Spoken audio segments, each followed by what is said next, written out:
Welcome back. This red Volkswagen Beetle flipped and landed upside down in Pelzer. Look at that.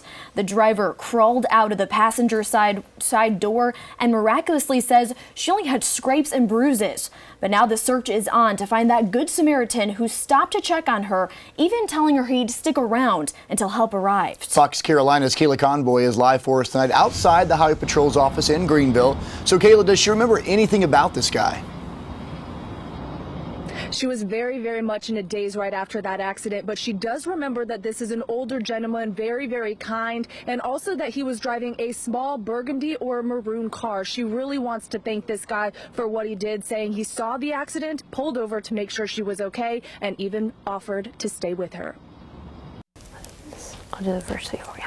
Tamara Green is thankful for moments like this, getting to teach her niece and nephew how to knit, still having quality time with family, especially after what happened that June afternoon. I was driving on my way to the gym and there's a curve, like a curve in the road, and so I was going around the curve and someone was coming from the other direction and they had crossed the yellow line and there was going to be like a head-on collision, so I swerved to miss them. She says they were more than halfway in her lane, and with no shoulder, she ended up swerving into the grass. I tried to get back onto the road, but I did it too quickly, and that caused my car to skid sideways, and then I ended up on the other side of the road, and my car rolled 1.5 to 2.5 times, and I landed upside down. She says it almost didn't feel real, but she had time to react and remember specific thoughts, even when she was midair. While I was rolling, I remember thinking, I'm so glad I wore my seatbelt. This is a really nice seatbelt.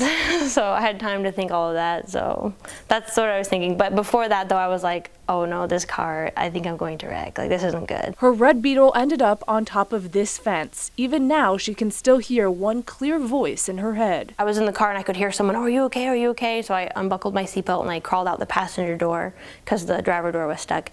And then I was like, oh, I'm okay. And it was just kind old man. He'd come up behind the car and I could kind of tell he was kind of shocked, like, whoa, like she's standing, she's walking, like she's alive. She was sore, but other than that, injury-free. A miracle. So her parents turned to Facebook, trying to track down that Good Samaritan who offered to stay and keep her company until help arrived. I feel like I'm still slowly processing things. I'm pretty much like over it now, but this sounds really lame, but I cried like every day for a whole week because I mean it's just like really sad, like the whole situation, especially that the person who caused it like wasn't even around, like didn't even know what had happened to me, you know.